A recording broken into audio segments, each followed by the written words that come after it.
할렐루야. 우리 주님 안에 또 주님의 말씀 안에 살면서 열매를 많이 맺는 우리 모두가 될 수 있기를 간절히 축원합니다. 하나님께서는 이 세상을 창조하셨을 때에 우리 모든 피조물들에게 마땅히 감당해야 할 본분을 주셨습니다. 그것이 무엇인가 하니 바로 태어난 이상 자라야 하고 장성해서 한 1인분의 몫을 감당을 해야 한다라는 것이죠. 이건 사람만 그런 것이 아니라 동물들도 그렇고요, 식물들도 그렇고요, 심지어는 곰팡이나 세균 같은 미생물들까지도 똑같이 감당해야 하는 그러한 본분입니다. 만약 우리 중에 어떤 아기가 태어났는데 전혀 자라지 않고 아기인 채로 그냥 있는다면은 그 아이는 뭔가 심각한 문제가 있는 것이죠. 그렇습니다. 동물이나 식물도 마찬가지입니다. 자라지 않는다면은 자연 상태에서는 버틸 수가 없습니다. 그래서 금방 이제 도태되게 되고 결국은 이제 자연의 섭리 속으로 사라지게 되는 것이죠. 그런 것이 바로 하나님께서 우리 이 세상을 창조하실 때 만들어 놓은 자연의 섭리라는 것이죠. 우리 인간에게만큼은 이러한 문제가 발생했을 시에 그래도 다른 누군가가 그 사람이 감당하지 못하는 부분만큼 다른 누군가가 대신 감당해 줌으로써 어쨌든 살아는 가게끔 이렇게 그 사회 구성원으로서 존재는 할 수 있도록 그렇게 해주기도 합니다마는 그런 헌신은 분명 그를 위한 헌신은 분명 아름다운 것이긴 합니다. 그러나 그것을 우리가 그렇다고 해서 그렇게 하라고 그렇게 되라고 권장할 수는 없는 것이죠. 그렇습니다. 그래서 누구나 하나님께서 만드신 우리 인간들도 마찬가지고 모든 만물들은 다 태어났으면 자라고 장성해서 1인분의 몫을 감당해야 한다. 육신의 일은 이 정도에서 마무리되지만 영의 일은 생각보다 더 혹독한 편입니다. 누가복음 13장 6절에서 9절의 말씀을 잠깐 보시겠습니다. 이에 비유로 말씀하시되 한 사람이 포도원에 무화과 나무를 심은 것이 있더니 와서 그 열매를 구하였으나 얻지 못한지라. 포도원지기에게 이르되 내가 3년을 와서 이 무화과 나무에서 열매를 구하되 얻지 못하니 찍어버리라. 어찌 땅만 버리게 하겠느냐. 대답하여 이르되 주인이여 금년에도 그대로 두소서. 내가 두루 파고 거름을 주리니 이후에 만일 열매가 열면 좋거니와 그렇지 않으면 찍어버리소서 하였다 하시니라. 아멘. 이 말씀은 우리 주님께서 회개에 관하여서 가르쳐 주신 무화과 나무와 농부의 비유 말씀입니다. 이 말씀에서 주인은 그 포도원의 주인은 하나님이시고요. 여기 말씀에 등장하는 이 비유에 등장하는 농부는 바로 주님이십니다. 그러면 우리는 누굽니까? 바로 우리는 그 포도밭 가장자리에 심어진 무화과 나무라는 것이죠. 그렇습니다. 그래서 우리는 그 하나님의 밭, 하나님의 포도원 밭 그곳에 심어졌다면은 이제는 마땅히 자라고 장성해서 1인분의 몫을 감당을 해야 돼요. 이 무화과 나무의 1인분의 몫이 무엇입니까? 열매를 맺어야죠. 그만한 소출을 내야 된다는 것이죠. 그러나 그렇지 못한다면은 하나님께서도 그것을 그냥 내버려 두고 있지만은 않으신다라는 것이 이게 바로 그냥 이야기하는 게 아니라 주님께서 우리에게 이렇게 가르쳐 주신 말씀입니다. 그래서 우리는 이 사실을 기억하고 열매 맺기에 힘쓰며 살아가야 한다는 것이죠. 지난 시간에 우리가 함께 살펴본 바 우리가 맺어야 하는 열매는 어떤 열매입니까? 돈이나 명예나 권세 또는 어떤 업적 그런 것들은 이 세상에 속한 열매죠. 우리가 궁극적으로 바라는 열매가 아닙니다. 육신에 속한 열매입니다. 하나님이 기뻐하시는 영의 열매는 성령의 열매, 빛의 열매, 성령의 열매 9가지, 빛의 열매 3가지. 그래서 총 12가지의 열매를 우리가 맺어야 된다라고 이야기를 나눈 바가 있습니다. 그러면 우리는 육신을 입고서 이 물질 세상에서 가고 있는데 그러면서 어떻게 영의 열매를 맺을 수가 있을까? 성령의 열매를 맺을 수가 있는가? 이를 위해서는 2가지의 핵심적인 요소가 있습니다. 우리 그 밭에서 농작물들이 자라기 위해서는 흙과 물과 햇빛이 필요하죠. 바람도 필요하고 더 많이 있겠지만 기본적으로 요 세 가지가 필요한 요소죠. 마찬가지로 우리 영혼이 열매 맺기 위해서도 일단 기본적으로 두 가지 필수적인 요소가 필요하다라는 것입니다. 그 첫 번째는 가장 중요한 것인데 그것은 무엇인가? 바로 주님 안에 살아가야 한다라는 것입니다. 여기 오늘 본문의 표현을 조금 더 이제 빌리자면은 주님께 붙어 있는 삶, 주님 안에 살아가는 삶을 살아야 한다라는 것이죠. 오늘의 본문 말씀은 십자가의 고난을 앞두신 주님께서 제자들에게 주신 고별 설교의 내용 중에서 요한복음 15장, 포도나무의 장이라고 불리는 그 내용의 말씀입니다. 여기서 주님은 제자들에게 어떻게 해야 열매를 맺을 수 있는가에 대해서 분명하게 말씀해 주고 계십니다. 그 핵심은 바로 나의 안에 거하라, 주님 안에 거하라 라는 것이죠. 비슷한 표현들로는요, 주님의 가르침을 따라서 살기 혹은 주님과 동행하는 삶, 이런 표현들도 있습니다만은 분명한 차이점은 있습니다. 가르침을 따라 산다라는 것은 무엇입니까? 주님의 말씀을 배우고 내가 그 가르침을 따라서 그 배운 내용을 실천하기 위해서 노력해 본다, 이런 내용이죠. 그럼 주님과 동행하는 삶이라는 것은 무엇입니까? 나의 삶 속에서 주님을 늘 생각하고 주님의 뜻이 어디 있는지를 생각하고 하면서 이렇게 살아간다라는 그런 의미가 있죠. 근데 이 두 가지 주님의 가르침을 따라 산다라는 것과 이제 주님의 그것에 주님 안에 살아간다라는 삶의 가장 중요한 차이점이 바로 여기서 나오는데, 주님 안에 살아가는 삶, 주님 안에 살아간다라는 것은 나의 삶의 모든 지경들을 주님 안에 둔다라는 의미가 있어요. 나의 삶의 모든 것을 다 주님 안에 둔다. 이것을 조금 더 이해하기 편하게 생각을 해보자면은 세상의 삶보다 주님 안에서 살아가는 삶의 비중을 더 많이 둔다라는 것이 바로 주님 안에 살아간다라는 삶의 의미라는 것이죠.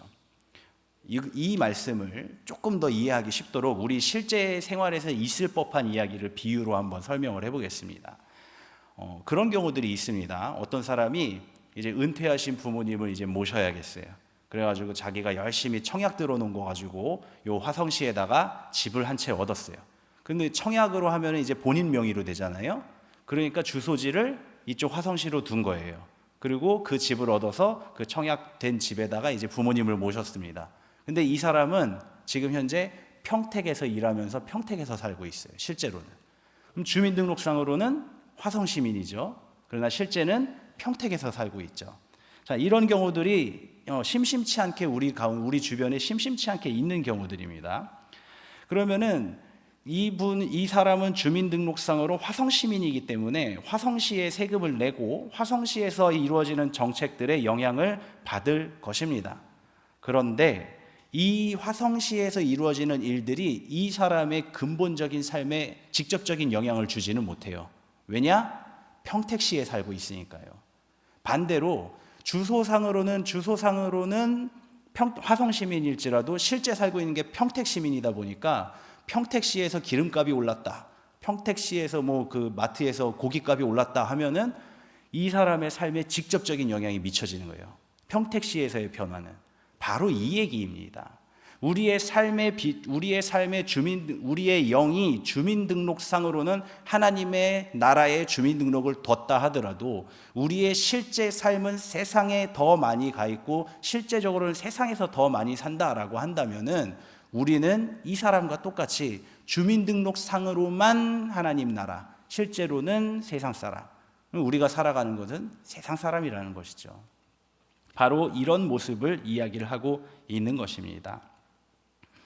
그래서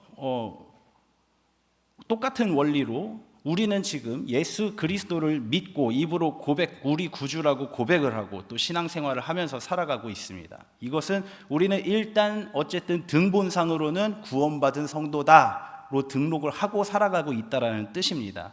그런데 우리들의 삶의 비중이 주님 안에서 살아가는 것이 더 많은지 그 여부와는 다르다라는 것이죠. 교회 생활, 신앙생활, 그리스도 예수 안에서 살아가는 생활의 비중이 더욱 크다면 그 사람은 주님 안에 살아가는 것입니다.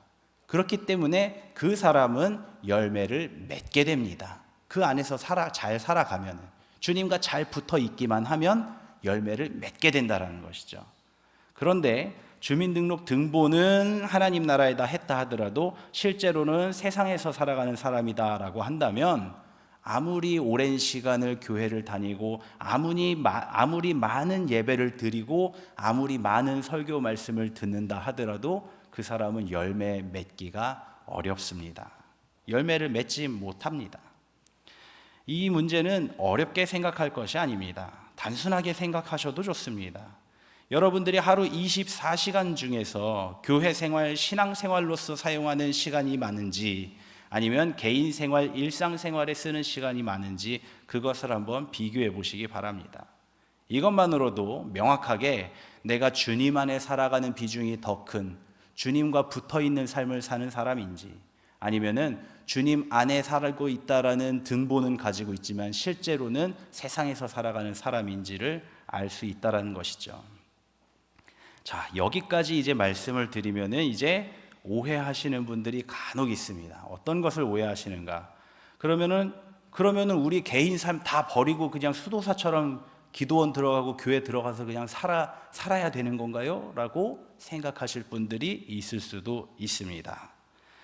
이에 대해서 주님은 받을 만한 자는 받으라고 말씀을 하셨습니다. 마태복음 19장 11절에서 12절 말씀을 보면은 예수께서 이르시되 사람마다 이 말을 받지 못하고 오직 타고난 자라야 할지니라. 어머니의 태로부터 된 고자도 있고 사람이 만든 고자도 있고 천국을 위하여 스스로 된 고자도 있도다. 이 말을 받을 만한 자는 받을지어다. 이 말씀은 이혼에 관한 논쟁이 있었을 때에 주님께서 이혼이라는 것은 원래 하나님이 만들어 주신 건 아니다. 그런데 너희들이 워낙에 완악하게 굴다 보니까 절차상 필요에 의해서 하나님께서 너그러이 용서해 주신 거다. 용납해 주시는 거다. 그래서 이혼을 증서를 써서 이렇게 하라라고 해 주신 거다. 그러니까 이거는 원래 하면 안 되는 거지만 하나님께서 봐주시는 거다라고 가르쳐 주셨어요. 그러면서 이제 설명을 해 주셨더니 그 말씀을 듣고 있던 제자 한 명이 아유, 그렇게 얽매이고 그렇게 힘들게 할 것 같으면 차라리 결혼 안 하는 게 낫겠습니다. 그리고 얘기를 한 거예요. 그 말을 들으신 예수님께서 이렇게 대답을 하신 겁니다. 그 말을 받을 수 있으면 받아라. 그렇게 할 수 있으면 해라. 라고 말씀을 하신 거죠. 무슨 뜻인가 하니 하나님의 나라와 그 영광을 위해서 하나님의 백성으로서 살아가는 것에 있어서 만약에 내가 결혼을 하고 아내를 맞이하고 또 가정을 이루고 하는 것이 나에게 있어서 짐이 되겠다라고 한다면 그것을 포기할 수 있으면 포기해도 괜찮지 않겠느냐, 그렇게 이야기를 하시는 거죠, 주님께서는. 그런데 여기서 또 한 가지 문제가 생깁니다. 결혼을 안 하면 그럼 짐이 없을까요? 결혼을 안 하면 결혼을 안 한 사람이 지는 짐이 또 따로 있어요. 그러니까 스스로 생각하기에 내가 이 짐을 지는 것이 더 무거운지 저 짐을 지는 것이 더 무거운지, 내가 어떤 쪽으로 결정을 했을 때에 하나님의 나라를 위해서 더 내가 헌신하면서 영광을 위해서 하나님의 백성으로서 살아갈 수 있을지, 그렇게 결정을 하라라는 것이죠. 보통 대부분의 사람들은 이제 그 육신의 정욕을 다스리기 위해서라도 결혼하는 것이 하나님께서 권장하시는 바입니다. 그러나 만약에 그것을 내가 다 감당할 수 있습니다. 나는 일평생 그 육신의 정욕을 억누르면서 하나님 앞에서 헌신하면서 살겠습니다. 그걸 감당할 자신이 있습니다라고 한다면 그러지 않아도 되겠다라고 주님께서 말씀하시는 것이죠. 마찬가지입니다. 여러분께서 만약에 모든 삶을 내버리고 나는 수도사처럼 내 모든 삶을 다 주님께 온전히 드리겠다, 난 그래도 할 수 있겠다라고 하신다면은 그렇게 하시면야 얼마나 좋겠습니까? 얼마나 좋겠습니까? 그러나 우리 대부분은 아마 그러지 못할 것입니다. 그렇기 때문에 우리는 우리에게 맞는 방법을 취해야 하는 것이죠. 그러면은 일상에서 살아가는 삶을 계속해서 유지해 나갈 우리는 어떻게 주님 안에 살아갈 수 있을까? 어떻게 해야 우리가 주님 안에 주님과 붙어서 살아가는 삶의 비중을 높일 수 있을까? 오늘의 말씀은 어렵게 이야기하지 않겠습니다. 단순하게 이야기하겠습니다. 가장 첫 번째는 교회에 머무는 시간을 늘리시면 됩니다. 말 그대로 교회, 주님 안에 있는 시간을 물리적으로 늘리십시오. 교회에 머무는 시간을 물리적으로 늘려보십시오. 지금 우리 한국 교회들은 바로 이 부분을 포기하면서 성도들의 기본적인 신앙, 그 평균적인 신앙치가 떨어지는 것을 막을 수가 없게 됐습니다. 옛날에 그 주 6일째 근무하지 않으셨습니까? 저 어렸을 때도 그냥 주 6일 학교 갔었습니다. 제가 놀토가 생겼던 게 그 주 5일째를 이제 시작하면서 놀토가 있었잖아요. 그 놀토가 생긴 게 제 기억으로는 제가 중학교 때예요. 중학교 때 놀토가 생겼어요. 그 전에는 주 6일, 초등학교 때까지는 6일 학교를 다녔었죠. 다른 분들도 6일 동안 근무를 하셨습니다. 그런데 주 6일 근무하던 시절에도 금요 철야 기도회를 새벽 1시, 2시, 3시까지 했었습니다. 그리고 출근하셨어요. 대단했죠. 지금 생각하면은 야, 어떻게 그렇게 했냐, 대단했다라고 생각하실 수 있는데 진짜 그렇게 하셨었습니다.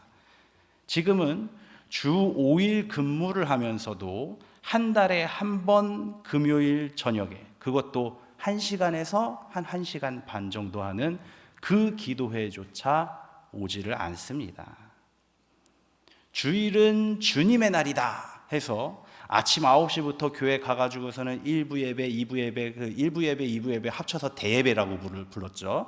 대예배 드리고 또 오후 예배 드리고 또 오후 예배 지나고 나면은 이제 뭐 그룹 모임, 속회나 아니면은 뭐 동아리나 그런 모임 하면서 다과를 나누시면서 또 애찬 나누시고, 그리고 또 이제 조금 있다가 저녁 7시 예배 드리고 나면은 9시쯤 돼요. 그리고 정리하고 집에 들어가면 10시. 그렇게 하면 주일이 딱 끝나는 거예요. 옛날에는 그랬습니다. 그러나 요즘은 주일 오후 예배조차도 참석을 안 하고 있다는 것이죠.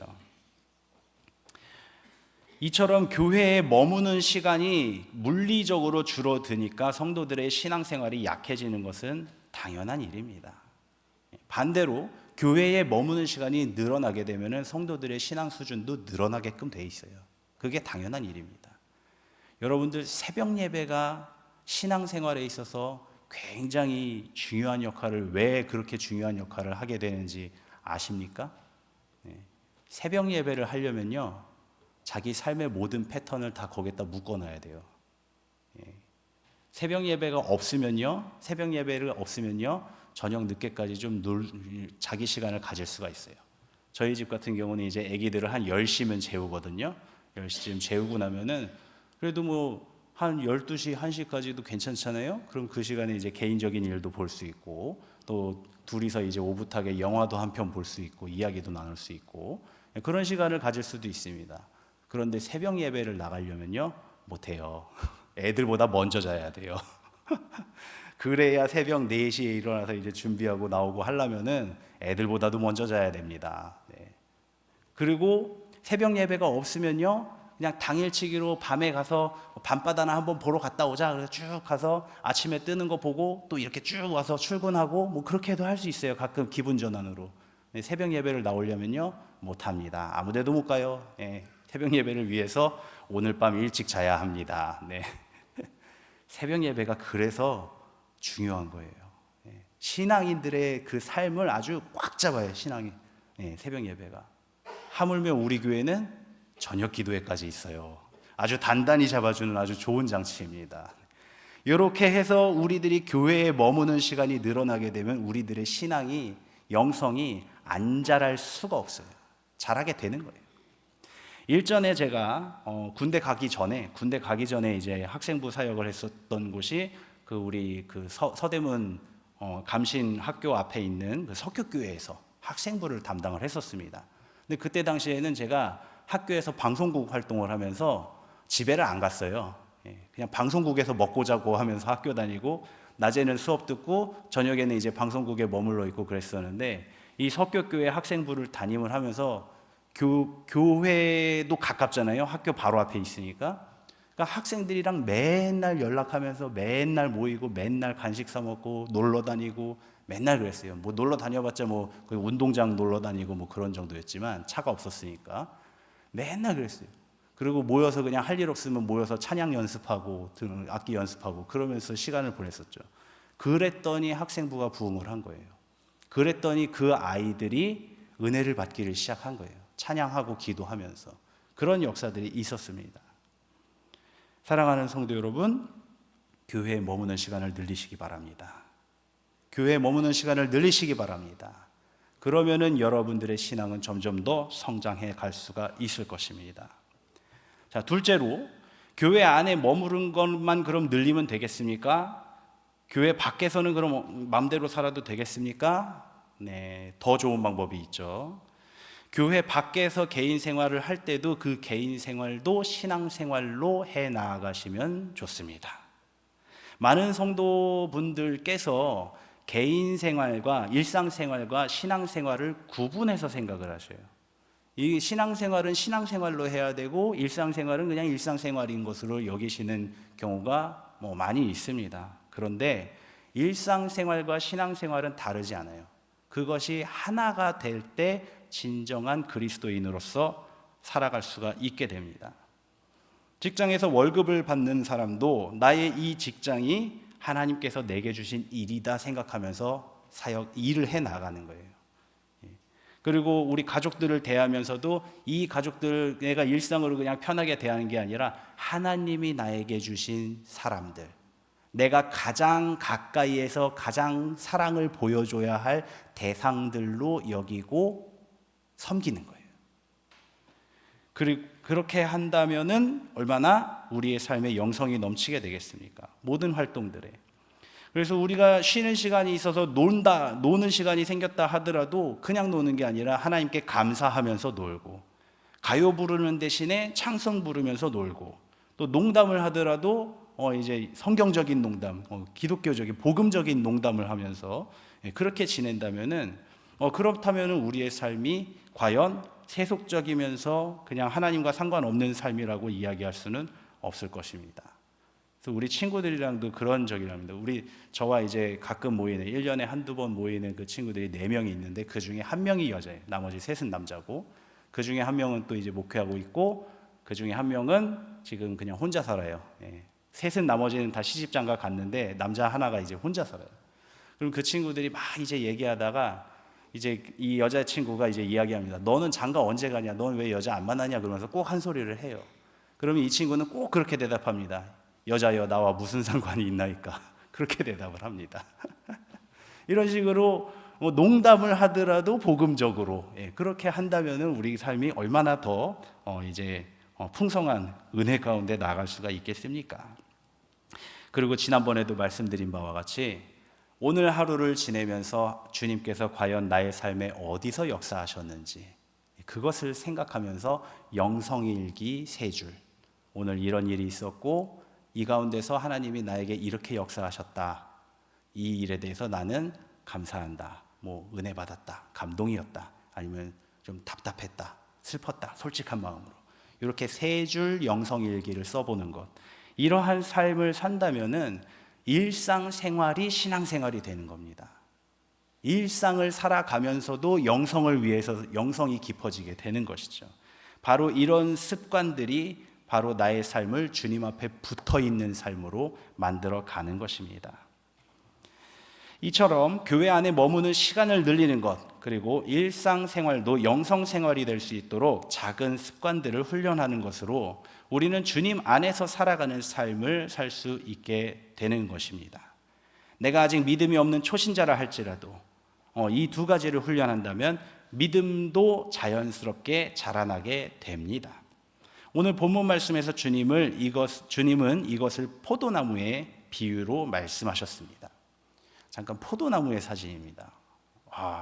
멋있죠? 이 사진 아시는 분들도 아마 농사하시는 분들은 아실 텐데 우리나라에 있는 저 세계 기네스북에 등재된 포도나무입니다. 저 농장에 포도나무가 저거 한 그루예요. 저 한 그루. 근데 저 한 그루에서 포도가 4,000송이를 수확한답니다. 어마어마하죠? 저분이 일부러 그렇게 키웠대요. 포도나무를 굉장히 혹독하게 훈련시키면서 키웠다고 하더라고요. 저 포도나무를. 예. 그래서 우리가 알다시피 나무는 뿌리가 있고 땅속에 뿌리가 있겠죠. 그리고 가운데 뻗어 올라간 줄기가 있고요. 그 줄기로부터 이제 가지가 뻗어 나갑니다. 이런 구조로 되어 있죠. 그래서 보통 열매와 꽃은 가지에 맺힙니다. 뿌리에서는 물과 양분이 흡수되고요. 그 흡수된 물과 양분이 줄기를 타고 쭉 끌어올라갑니다. 그리고 가지 끝까지 쭉쭉 뻗어나가게 돼 있어요. 그러면은 그 가지에서는 자기 할 일만 잘 감당을 하면은 꽃이 피고 열매가 맺어지게 되는 것이죠. 이것은 매우 자연스럽게 이루어지는 일입니다. 근데 만약에 어떤 가지가 본 줄기에서 끊어졌다면 그 가지는, 그리고 그에 붙어 있는 모든 꽃과 열매들은 더 이상 양분을 전달받지 못하게 되고 말라 죽는 것이 자연스러운 일입니다. 성도가 교회 안에 잘 머물러 있고 또 자기의 삶에서 그리스도 안에 머물기, 그 훈련을 성실하게 행한다면 그 사람은 성장하게 되고 장성하게 되고 곧 열매를 맺게 됩니다. 자연스럽게 그렇게 됩니다. 그런데 성도가 교회 안에 머무르기를 즐기지 않고 자기의 삶을 영성과 신앙으로 살기를 부끄러워하고 싫어한다면 그 사람은 잘 성장하지 못하고 열매도 맺지 못하게 됩니다. 어떤 나뭇가지가 본 줄기가 이렇게 있는데 나뭇가지가 붙어 있는 부분은 요만해요. 근데 가지는 이렇게 굵게 자라는 그런 나무 보신 적 있습니까? 세상에 별의별 희한한 나무들 참 많이 있는데 그런 나무는 없습니다. 아예 나무가 거꾸로 꽂혀서 뿌리가 위로 뻗고 잎사귀 같은 게 땅 속에서 나는 그런 나무도 있는데 가지에 젖붙는 부분은 요만하고 가지는 이렇게 두꺼운 그런 나무는 없습니다. 바로 그와 같은 원리로 우리의 삶도, 우리의 영성도 그렇다라는 것이죠. 그러니 사랑하는 성도 여러분, 열매를 맺고자 한다면 주님 안에 살기, 곧 교회 안에 머무는 시간을 늘리고 또 우리의 일상생활도 영성생활이 될 수 있도록 훈련하는 것을 힘쓰시기를 축원합니다. 그러나 아직도 열매를 맺기 위해서는 한 가지가 부족합니다. 그것은 무엇인가 하니 바로 내 스스로 이제는 내가 열매를 맺어야 되는 때구나라는 것을 깨닫고 열매를 맺기 위해 사역해야 한다는 것이죠. 즉 다시 말하면 나의 의지가 더해져야 된다는 것입니다. 주님 안에서 삶을 사는 것만으로도 열매들이 맺히기는 합니다. 그러나 그것은 마치 밭 가장자리에 심어놓은 밤나무가 가을 됐으니까 알밤들 떨어뜨리는 것과 똑같은 원리입니다. 그것도 이렇게 주워서 모으면은 그래도 그럭저럭 먹을 만은 합니다. 그러나 알맹이가 이렇게까지 크진 않죠. 한 요만하게 조그마하게 맺히죠. 맛은 그럭저럭 있을지 모르지만 빈 것들도 많고 짜잘해서 못 먹는 것들도 많을 겁니다. 그런데 올해에는 그 거름도 주고 벌레도 잡아주고 약도 쳐주고 하면은 그러면 어떻습니까? 그 해에는 아주 크고 굵은 주먹만한 밤알들이 그냥 그래서 자루 포대로 그냥 담을 만큼 담게 되죠. 그런 것이죠. 우리가 개인의 신앙생활을 성실하게 해 나아간다면은 삶의 열매는 성령의 열매는 분명히 맺힙니다. 그러나 더 하려면 더 할 수 있는 사람들이 있다라는 것이에요. 우리 중에 그 사람들이 바로 하나님의 포도원의 장성한 무화과 나무들이에요. 신앙의 경력도 충분하고 하나님을 아는 지식도 충분하고 은혜를 사모하는 마음도 간절하고 그리고 무엇보다도 내가 뭔가 감당할 수 있는 그 능력이 있다면 그 사람은 장성한 나무입니다. 열매를 맺어야 한다는 것이죠. 하나님은 이들에게 은사를 주셔요. 그래서 그 사명을 감당하도록 만들어 주셔요. 그래서 그들이 더 실한 열매를 맺기를 기대하십니다. 그러나 어떤 이들은 이런 하나님의 기대를 눈치를 못 채시는 분들이 있어요. 또 어떤 이들은 그 사명 감당하기를 부담스러워하거나 싫어하시는 분들도 있어요. 또 어떤 이들은 나아가서 열매 맺는 것보다 지금처럼 아직은 더 그냥 지금 현실에 지금 같은 신앙생활만 더 이어나가고 싶다라고 안주하고 싶어 하시는 그런 분들도 있습니다. 이런 분들은 결국은 하나님의 기대를 저버리는 것이죠. 비록 주님 안에서 사는 삶을 영위하며 나름 열매도 맺는 삶을 살고 있다 하더라도 사명을 저버리는 이들은 하나님께서도 그에게서 고개를 돌리신다라는 것을 깨달으시길 바랍니다. 사랑하는 성도 여러분, 열매 맺는 삶을 사셔야 합니다. 하나님께서 만드신 세상에 자라지 않고 성장하지 않는 생물은 없습니다. 하나님의 포도원에도 자라지 않고 장성하지 않는 나무는 없어야 합니다. 3년간 기다린 주인이 결국은 나무를 베어버리고 다른 것을 심으라고 지시했듯이 하나님께서 그 사람에게 기대하시는 열매를 맺지 못한다면 그 사람은 하나님께 칭찬받지도 못할 것입니다. 열매 맺지 못하는 나무, 맛을 잃은 소금, 이들은 모두 제 역할을 감당하지 못하는 것들이죠.